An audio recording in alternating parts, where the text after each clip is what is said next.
Everyone likes to think that the Romans built Rome, that they made it great and powerful, that they conquered the world through discipline and genius and marble columns. Well, I hate to be the one to break it to you, my friends, but Rome was not built by the Romans.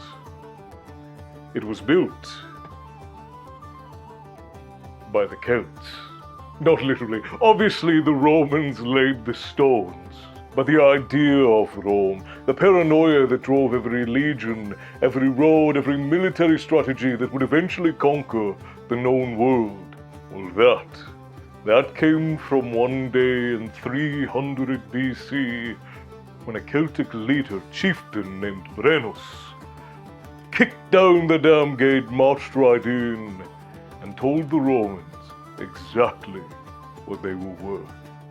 Tonight, my friends, I'm taking you back to the sack that changed everything, the day that Rome nearly died, and the trauma that made sure it would never happen again.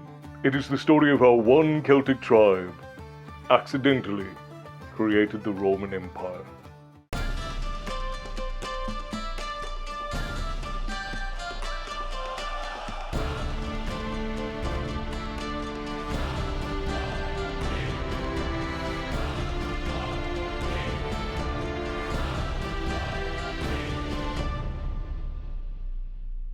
By 400 BC, the Celts had been pushing south for generations. The Gauls controlled what would be modern-day France.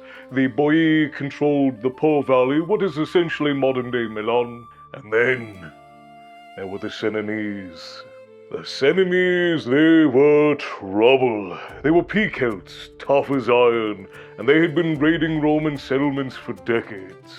Now, the Romans just called them Gauls because they never really bothered to learn tribal names, and to a Roman, a barbarian was simply a barbarian. But here's the thing. Rome in 390 BC, it's not the Rome you picture in your head when you think of Rome. It was not yet an empire, it was still a mere city-state. Powerful for its size, certainly, but surrounded by enemies on all sides. The Etruscans to the north, the Samnites to the south, and now the Celts were getting more bold every season. The Senate kept sending armies north to push the Celts back, but they just kept a coming. It was like poking a bear. Eventually, the bear got tired of being poked. In 390 BC, the Senones decided they were done raiding. It was time for conquering. Their leader was a man named Brennus. Yes, it's the same name as the leader when we last visited the Celts of old. Apparently a very popular name amongst Celtic warlords like John or David today, or Brett in 1996. But this Brennus, he was ambitious. He wanted to take territory, not just raid cattle, alongside a handful of allies. And they met the Celtic army at a place called River Allia, about 11 miles north of Rome. The Celts did not line up in neat formations like the Romans did. They came in chaotic waves. Wild screaming, and as they got closer, something happened that the Romans had never really experienced before. The Chronicles. Now, imagine a giant bronze trumpet, not the kind you would see in a marching band or in an orchestra. This one was about 3 to 6 feet tall and had a head that looked like a screeching boar.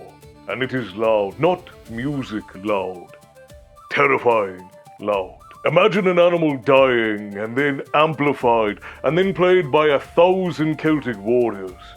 That is the Chronicles. And I've made an illustration. There's this trend going around of people making these air horns out of pipe. So I've made one to resemble it, to be a bit of a model for our Chronicles, and I've even put a harrowing little face there on the end.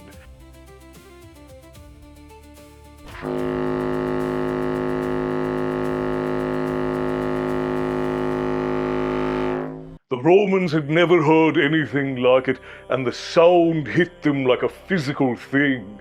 Veteran soldiers who had trained their entire lives, who had faced cavalry charges and siege weapons, heard the noise, and their bowels loosened.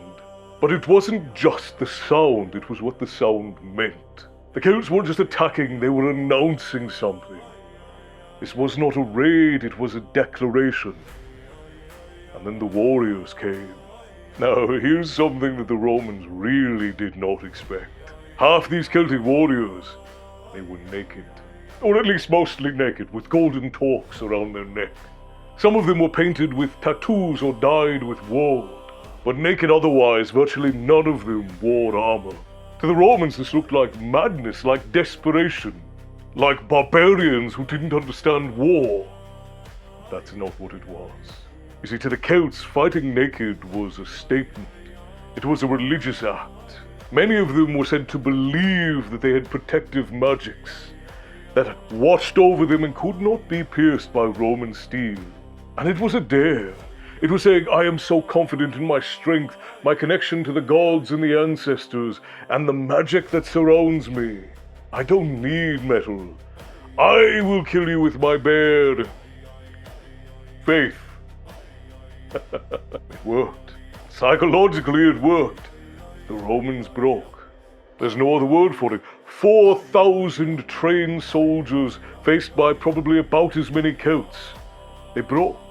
They didn't retreat in order. They didn't hold the line. They ran. Soldiers threw down their shields. Officers were trampled by their own men. And reports say that nearly 10,000 Romans died trying to escape back across the river. The Allia was not a battle. It was a rout. It was Rome realizing for the first time that it was not the strongest thing in Italy. With the army shattered, Brennus marched straight for Rome, and he didn't need to siege the city. The gates were open when he got there because they didn't think they were going to need to close them. They were in a panic. Most of the population fled, and the Senate packed up what they could carry, and they headed for the hills.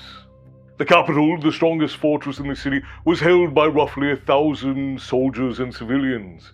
Everyone else just left. Brennus walked right into Rome, found it half empty, and so he burned it. He looted it. He took everything that was not nailed down and many things that were. For 7 months. 7 months! Brennus and his men occupied the most powerful city in all of Italy, and Rome couldn't do a damn thing about it. Now, the people stuck in the capital, they were suffering. Disease, starvation, no relief. But Brennus was not trying to starve them out. You see, Brennus didn't care about the capital. What he wanted was to stay in the city until they paid him to leave. So the Romans eventually sent emissaries to negotiate. They agreed to pay a ransom. The amount was 1,000 pounds of gold.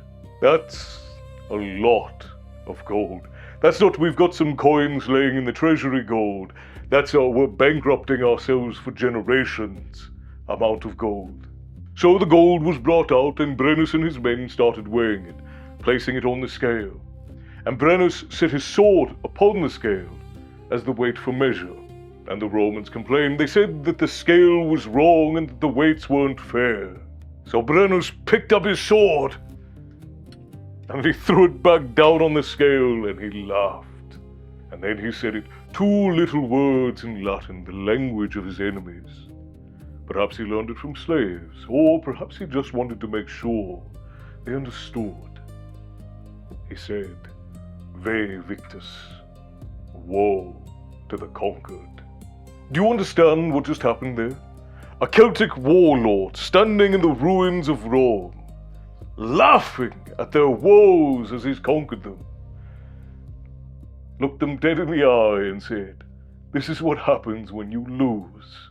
Telling them that their gold, their city, their dignity, none of it matters anymore because they lost. Brennus took the gold and he left. He went back north with enough gold to be a legend among Celtic tribes for centuries to come. But he left something behind. He left fear. He left shame. He left Rome with the single burning, all-consuming revelation. This can never happen again. And it never did. Because that day broke Rome's psychology and altered forever the path of civilization. Everything Rome became, every legion, every road, every law about military discipline, every strategic fortress, every policy of expansion. All of it traces back to that morning at Allia, and that day at the scale. The Romans became obsessed with power, with never again being vulnerable, with controlling everything around them so that no enemy, no army, no people could ever do to them again what Brennus did. They built roads so armies could march faster, and they built walls so enemies couldn't just march right in. They trained soldiers with brutal discipline so they would never again break and run away.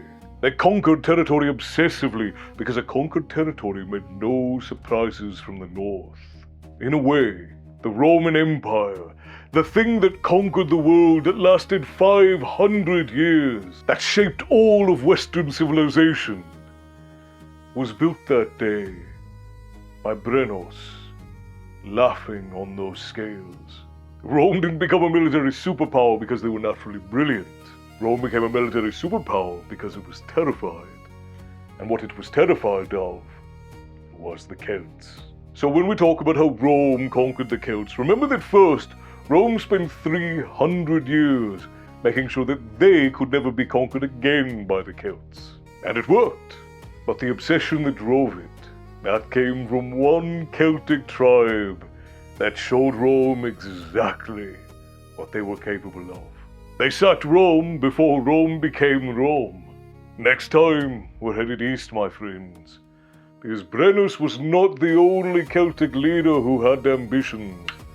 Some of them didn't stop at Rome. Some of them marched all the way on to Turkey. Drink up, my friends. Until next time, Slán go fót.